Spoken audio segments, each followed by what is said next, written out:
Hello friends, कैसे हैं आप। मैं गोपाल आप सभी का स्वागत करता हूं अपने यूट्यूब चैनल ट्रेडिंग सीपीआर में। फ्रेंड्स, आज के इस वीडियो में हम बात करेंगे एक बहुत बड़ी खबर के बारे में जो आ रही है प्रधानमंत्री कार्यालय दैट इज पीएम ऑफिस से निकल के आ रही है। और ये खबर है regarding green signal to reform in GST. हाँ दोस्तों, जीएसटी में रिफॉर्म करने के लिए प्रधानमंत्री कार्यालय से हरा सिग्नल मिल गया है, ग्रीन लाइट ऑन हो गई है। और फ्रेंड्स, ये मैं बता दूं, अगर ये रिफॉर्म्स हो जाते हैं तो हमारे इंडियन इकोनॉमी को बहुत ज़्यादा बूस्टअप मिलेगा इससे। और इसीलिए मैंने थंबनेल में लिखा है कि मार्केट में तूफान आ सकता है। तो फ्रेंड्स, आज के इस सेशन में हम जानेंगे जीएसटी कब लागू हुआ था और जीएसटी लागू करने का कारण क्या था, और जीएसटी में कितने स्लैब्स हैं, और जो अभी रिफॉर्म होने वाला है वो उसमें क्या कहा जा रहा है, किस टाइप के रिफॉर्म की बात कर रहा है। और अगर जीएसटी में ये रिफॉर्म हो जाता है तो हमारे इंडियन इकोनॉमी में क्या फ़ायदा मिलेगा, हमारे रिटेलर्स को, हमारे कंज्यूमर्स को क्या फ़ायदा मिलेगा। तो फ्रेंड्स, वीडियो काफ़ी इंटरेस्टिंग होने वाला है, लास्ट तक बने रहिएगा। फ्रेंड्स, जैसा कि मैंने अपने इंट्रो में बताया कि आज हम बात करेंगे जीएसटी में होने वाले रिफॉर्म के बारे में। फ्रेंड, अगर ये रिफॉर्म होता है तो जब से जीएसटी लागू हुआ था इस देश में, तब से लेकर अब तक का सबसे बड़ा रिफॉर्म इसे माना जा रहा है। और ये हमारी इकोनॉमी को बहुत ज़्यादा बूस्टअप कर सकता है। इसका बिल का लाने का मेन मकसद ये था कि ये सिंपल हो और यूनिफॉर्मली हो, और जो कॉम्प्लेक्स जो अपना टैक्स का स्ट्रक्चर था उसको ख़त्म करके एक यूनिफॉर्मली एक ऐसा टैक्स लाया जाए जो सर्वमान्य हो और काफ़ी सिंपल हो। तो फ्रेंड, जो इंडिया में जो टैक्स लगते थे पहले, वो मल्टीपल टैक्स लगते थे, तो उसको हटा के जीएसटी लाया गया। और जीएसटी लाया गया जुलाई 2017 में। ये बिल पार्लियामेंट में पास होने के बाद इसको इम्प्लीमेंट किया था जुलाई 2017 में। फ्रेंड्स, अगर हम भारत की बात करें तो यहाँ पे जो जीएसटी लगता है 5 स्लैब में लगता है। बहुत सारे आइटम्स हैं जिनको 5 स्लैब में रखा गया है। उन स्लैब में जो आइटम है उनके आधार पे यहाँ पे टैक्स लगता है। जैसे कि अगर हम बात करें, जो स्लैब है वो 5 टाइप के स्लैब है फ्रेंड्स: 0%, 5%, 12%, 18% एंड 28%। और जिसमें जो 12% वाला जो हम बात करें, जो आज जो रिफॉर्म की बात की जा रही है, वो 12% से रिलेटेड है। क्योंकि 12% जो आइटम आते हैं स्लैब में, वो कोई लग्जरी आइटम नहीं है फ्रेंड्स, वो डेली काम में आने वाली चीज़ें हैं। और उनको सबसे ज़्यादा कंज्यूम करता है इंडिया में मिडिल क्लास और जो जिसकी लोअर इनकम क्लास है। तो फ्रेंड्स, अगर ये अमेंडमेंट आता है तो सबसे ज़्यादा बेनिफिट इस क्लास को होने वाला है, और ऑब्वियसली इंडियन इकोनॉमी को भी काफ़ी बूस्ट मिलने वाला है। फ्रेंड्स, जो जीएसटी काउंसिल है वो मानसून सत्र के बाद में अगस्त में होगी। तो उसमें अगर ये सुधार होते हैं तो क्या रीज़न है कि शेयर मार्केट में तूफान आ सकता है, और तो इसका हम आगे विश्लेषण करेंगे। और इसके साथ ही हम जानेंगे थोड़ा बहुत जीएसटी के बारे में कि ये कब लागू हुआ था, क्यों लागू हुआ था, इसके कितने स्लैब हैं, और अगर ये रिफॉर्म होता है तो हमें क्या फ़ायदे होने वाले हैं। इंडिया में 5 स्लैब हैं: 0%, 5%, 12%, 18% एंड 28%। तो उसमें जो 12% वाला स्लैब है उसको गवर्नमेंट चाहती है या तो इसको करें हम 5% में, और या फिर इसको लेके जाएंगे ये 18% में। उसको पूरा हटाने की बात की जा रही है। और फ्रेंड्स, ये तो देखने के लिए रहेगा कि वो डिपेंड्स करेगा कि उसमें कौन सा प्रोडक्ट है उस स्लैब के अंदर, और वो किस में ज़्यादा फिट बैठेगा गवर्नमेंट के हिसाब से। तो फ्रेंड्स, आपको क्या लगता है, कमेंट में ज़रूर लिखिएगा कि ये 12% वाला स्लैब हट के इसके सारे आइटम क्या 5% में चले जाएंगे, या कुछ आइटम 18 में जाएंगे और कुछ 12 में जाएंगे। जो 5 स्लैब है उसमें से 5% स्लैब में लगभग 21% चीज़ें हैं, और जो हम बात करें 12% स्लैब तो उसमें 19% आइटम्स है, और 18% स्लैब की बात करें तो उसमें 44 आइटम्स हैं। और अगर हम बात करें 28% वाला स्लैब, जो हाई क्लास चीज़ें जिसमें आती है, वो केवल 3% है। जैसा कि मैंने बताया, जो सबसे ज़्यादा गंभीरता से जिसके बारे में सोचा जा रहा है वह है 12% की दर को हटाना। अगर ये 12% की दर हट जाती है और ये 5% और 18% में इसको लेके आते हैं तो बहुत ज़्यादा बड़ा रिफॉर्म हो जाएगा, और जो आइटम्स जिस स्लैब में आते हैं तो उनके बिजनेस को भी बहुत ज़्यादा इम्पेक्ट करने वाला है।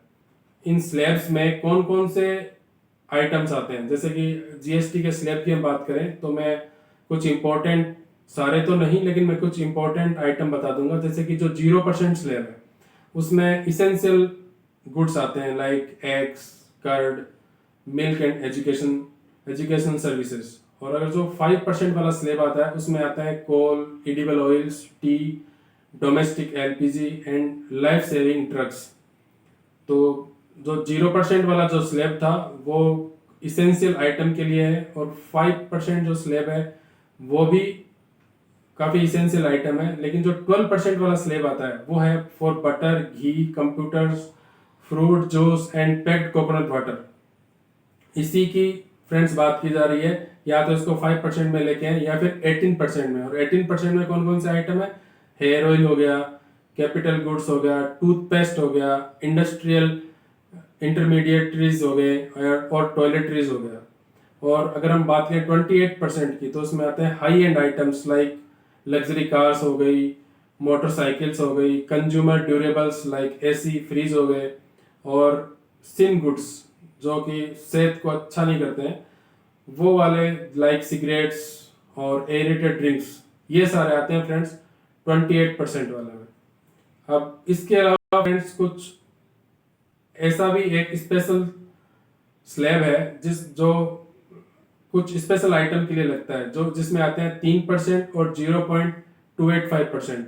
ये जो टैक्स लगता है फ्रेंड्स, ये आप सबके लिए होमवर्क है कि आप मुझे कमेंट में लिख के बताएंगे कि इसमें कौन कौन सी चीज़ 3% में आती है, जिसमें 3% जीएसटी लगता है, और वो कौन सा आइटम है जिसमें केवल और केवल मात्र 0.25% जीएसटी लगता है। तो फ्रेंड्स ये आपका होमवर्क रहेगा और मैं आपके कमेंट का वेट करूंगा। फ्रेंड्स अगर जीएसटी टैक्स की बात करें तो हमारे दिन की शुरुआत, और दिन की शुरुआत से लेकर जब हमारा दिन खत्म होता है तब तक हम जितने भी आइटम यूज करते हैं उन सब पे जीएसटी लगता है।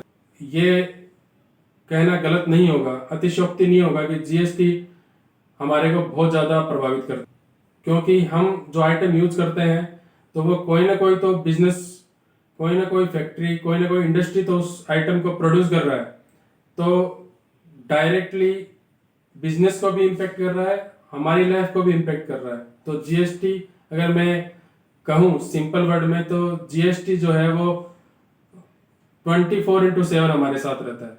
अब हम थोड़ी सी हिस्ट्री के बारे में बात करें, बहुत पीछे नहीं जाएंगे कि जीएसटी की शुरुआत कब हुई थी। वैसे तो मैंने पहले बता दिया था, जीएसटी की शुरुआत हुई थी फ्रेंड्स 1 जुलाई 2017 को। 1 जुलाई 2017 को इसको इम्प्लीमेंट किया गया था, और इसका इम्प्लीमेंट करने का मेन उद्देश्य ये था कि जो भी टैक्स है वो बहुत सारे टैक्स थे, मल्टीपल टैक्स लगते थे, उनको एक टैक्स के अंडर में लेके आए, और वो काफ़ी सिंपल उतना सिंपल नहीं हो पाया, और थोड़ा धीरे धीरे इसमें कॉम्प्लेक्सिटी आती गई। और जो ये जीएसटी की जो मीटिंग होती है जिसके बारे में बात कर रहे हैं हम, तो जीएसटी काउंसिल एक मीटिंग होती है, उसमें जो अभी तक हो चुकी है वो हो चुकी है 55th जीएसटी काउंसिल मीटिंग हो चुकी है। और जो लास्ट मीटिंग हुई थी वो हुई थी जैसलमेर राजस्थान में, और वो थी 21 दिसंबर 2024 को। और फ्रेंड्स जैसा कि हम बात करें जो आगे आने वाली जो मीटिंग है, जो 56th वाली मीटिंग होगी, और वो अगस्त में मानसून सत्र के बाद में शुरू होनी चाहिए। उसके लिए जैसे कि हमें पता है कि 15 डेज पहले गवर्नमेंट को बताना होता है कि कब कंडक्ट होने वाली है मीटिंग। तो बहरहाल हम आगे बात करते हैं कि जो अगर हम बात करें कि जीएसटी कलेक्शन की, तो फ्रेंड्स अप्रैल 2024 में अगर हम टोटल जीएसटी कलेक्शन की बात करें तो वो अब तक का हाईएस्ट कलेक्शन था, वो था 2.10 लाख करोड़। तो अब तक का फ्रेंड्स ये हाईएस्ट जीएसटी कलेक्शन था, और अब तक का जो सबसे लोवेस्ट कलेक्शन था वो था अप्रैल 2020 में, जो कि था 32,172 करोड़, और वो कम था ड्यू टू कोविड-19। और उसमें लॉकडाउन हो गया था, इसके कारण जीएसटी कलेक्शन काफ़ी कम आया था। और फ्रेंड्स अगर हम बात करें लास्ट मंथ दैट इज जून 2025 की, तो कलेक्शन था 1,85,000 CR, जो कि ईयर ऑन ईयर 6.2% की ग्रोथ दिखाता है।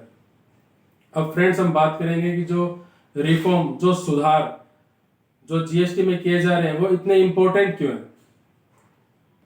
सबसे बड़ा इसका इम्पोर्टेंस ये है कि जो हमारी जो FTA, जो कि फॉरेन ट्रेड एग्रीमेंट है, जिसको मुक्त व्यापार समझौता भी कहते हैं हिंदी में, उसमें क्या होता है कि हम फ्री ट्रेड करेंगे डेवलप्ड कंट्री के साथ में। और अगर ये बदलाव हो जाते हैं और इस रिफॉर्म को उसी इफर्ट की तरफ देखा जा रहा है जिसमें हम FTA में काफ़ी ईज होगा डेवलप्ड कंट्रियों के साथ करने में। और पॉलिसी मेकर्स का ये मानना है कि सिंपलेस्ट और कम कॉम्प्लेक्स, जो कम जटिल हो टैक्स सिस्टम जो होता है, वो भारतीय बिजनेस को ग्रो एंड बूस्ट करने और नए बिजनेस को अपॉर्चुनिटी देने में मदद करेगा। तो बिजनेस के एक्सपर्ट हैं, जो इंडस्ट्री एक्सपर्ट हैं, वो सरकार से जीएसटी से जुड़ी हुई प्रॉब्लम को दूर करने के लिए रिक्वेस्ट कर रहे हैं।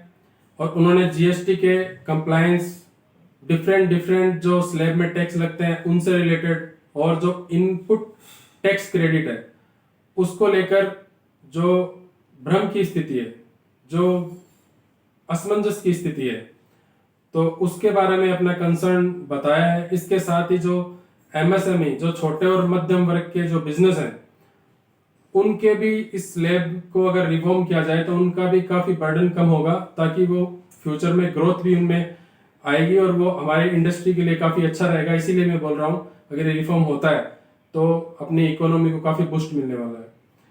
और फिर थर्ड चीज़ क्या है कि जो कंपनसेशन सेस है वो करेंटली चार्ज होता है कुछ सर्टेन आइटम, जैसे कि मैंने बताया था, जो 28% में आते हैं, like cigarette, soft drinks, large cars. उस पर 28% स्लैब में तो वो है ही, लेकिन उसके ऊपर उन पे कंपनसेशन सेस भी लगता है। और फ्रेंड्स इस रिफॉर्म में बोला जा रहा है कि ये जो कंपनसेशन सेस है इसको भी हटाना चाहिए, क्योंकि जब ये लागू हुआ था, जब जीएसटी लागू हुआ था, तब ये बोला गया था कि कंपनसेशन सेस जो है वो अभी जो इसलिए नहीं हटाया जा रहा है क्योंकि स्टेट गवर्नमेंट को जीएसटी लागू होने के कारण जो उनके रेवेन्यू में घाटा होगा उसकी पूर्ति के लिए इन्होंने, गवर्नमेंट ने क्या किया था, 2022 तक गवर्नमेंट ने जून 2022 तक जब जीएसटी लागू हुआ था वहां से लेके बोला था कि जो ये कंपनसेशन सेस है ये तब तक लगेगा, उसके बाद में ये हटा दिया जाएगा। लेकिन बीच में लॉकडाउन हो गया, कोविड-19 आ गया, उसके कारण क्या हो गया कि जो गवर्नमेंट है, सेंट्रल गवर्नमेंट है, उसको स्टेट से 2.69 लाख करोड़ रुपए उधार लेने पड़ गए। और उसके चक्कर में उन्होंने जो कंपनसेशन सेस था उसको जो डेट है वो आगे बढ़ा के 31 मार्च 2026 कर दी। तो वो भी अभी बहुत नज़दीक है और इसमें बहुत ज़्यादा जो रुपए हैं जो कलेक्शन किया गया है वो भी सरप्लस अमाउंट में पड़ा है। इवन दो यहाँ पे तो इसके लिए मिनिस्टरों की मीटिंग बिठाई जा रही है कि इस कंपनसेशन जो सेस है, इसके जो कलेक्शन हुआ है उसको हम कैसे यूज किया जाए। तो फ्रेंड्स ये कंपनसेशन सेस भी हटना चाहिए। और फ्रेंड्स अगर हम बात करते हैं कि जो 12% जो स्लैब है उसमें आइटम नॉर्मली अगर हम देखे जाए तो कौन से आते हैं फ्रेंड्स, स्नैक्स हो गया, घी हो गया, सोप हो गया, टूथपेस्ट हो गया, नमकीन हो गया, प्रोसेस्ड फूड हो गया and house hold hygiene product हो गए। ये सारे प्रोडक्ट आते हैं 12% स्लैब में। अब ये आइटम तो लग्जरी गुड्स नहीं है और इनको जो मिडिल क्लास है और लोअर मिडिल क्लास है ये बल्क में परचेज करता है एवरी मंथ। और अगर हम मेनली देखें तो जो इन्फ्लेशन रिलेटेड इशू है उनमें भी उनको काफ़ी रिलीफ मिलने वाला है। अब फ्रेंड्स हम बात करेंगे कि जीएसटी में जो सुधार होना है वो अभी किस लिए। तो फ्रेंड्स अभी की बात नहीं है, इसमें रिफॉर्म्स तो जब से बना है 2017 से, तभी से इसमें अमेंडमेंट की बात चल रही है और इसके एक्सरसाइज करने की बात चल रही थी। लेकिन फ्रेंड्स क्या हुआ कि जो हमेशा गवर्नमेंट को बताना पड़ता है कि जो ड्यू टू जो रेवेन्यू शॉर्टफॉल है और जो लॉकडाउन कारण जो स्लो डाउन आया उसके कारण वो इम्प्लीमेंट नहीं हो पा रहा था। लेकिन अगर पास्ट सेवरल मंथ्स की बात कर लें, पास्ट ईयर्स की बात कर लें, तो अगर जीएसटी कलेक्शन देखा जाए तो उसमें काफ़ी सुधार हुआ है और काफ़ी स्ट्रेंथन हुआ है। तो अगर एवरेज कलेक्शन की बात करें जीएसटी की, तो 1.5 लाख करोड़ पर मंथ का एवरेज कलेक्शन है। तो और जो कंपनसेशन सेस की बात करते हैं वो भी काफ़ी सरप्लस एक्यूमुलेट हो गए हैं। तो मुझे लग रहा है this is the right time to reform GST. तो फ्रेंड्स, जो फाइनल डिसीजन होना है इसमें वो तो कौन करेगा, 56 जो मीटिंग होगी जीएसटी काउंसिल का उसी में होने वाला है, और वो likely to happen after monsoon सत्र, और 15 डेज प्रायर इसमें नॉर्मली इन्फॉर्म किया जाता है। तो अभी तक ऑफिशियली कोई मैसेज आया नहीं है, और आई होप कि ये रिफॉर्म हो जाए तो उसके बाद वीडियो बनाने में और भी मज़ा आएगा। फ्रेंड्स, ये जो स्लैब का रिफॉर्म करना है और जो जीएसटी में रिफॉर्म होना है, ये केवल कंज्यूमर को ही फायदा नहीं होने वाला, इससे जो बिजनेस है उनको भी बहुत ज़्यादा फायदा होने वाला है। और मेनली कौन कौन से सेक्टर को, जैसे कि जो एफएमसीजी सेक्टर हो गया, फूड प्रोसेसिंग वाला जो बिजनेस हो गया, पर्सनल केयर वाले जो बिजनेस हो गए, और इनके अलाइड जो सेक्टर्स हैं उनको भी काफ़ी फायदा होने वाला है। तो जो जीएसटी का जो आउटपुट आता है उसके बाद हम इन सेक्टर को वॉच करेंगे। तो फ्रेंड्स, आज के इस सेशन में इतना ही। मैं आशा करता हूँ आपको जीएसटी के बारे में बहुत सारी इंफॉर्मेशन मिली होगी जो आपको पता नहीं थी, और यहाँ तक वीडियो देखने के लिए आपका मैं बहुत दिल से बहुत बहुत स्वागत करता हूँ। और फ्रेंड्स, अगर अब तक आप बने हुए तो please like, share and subscribe. मिलते हैं एक नए वीडियो के साथ, तब तक के लिए जय।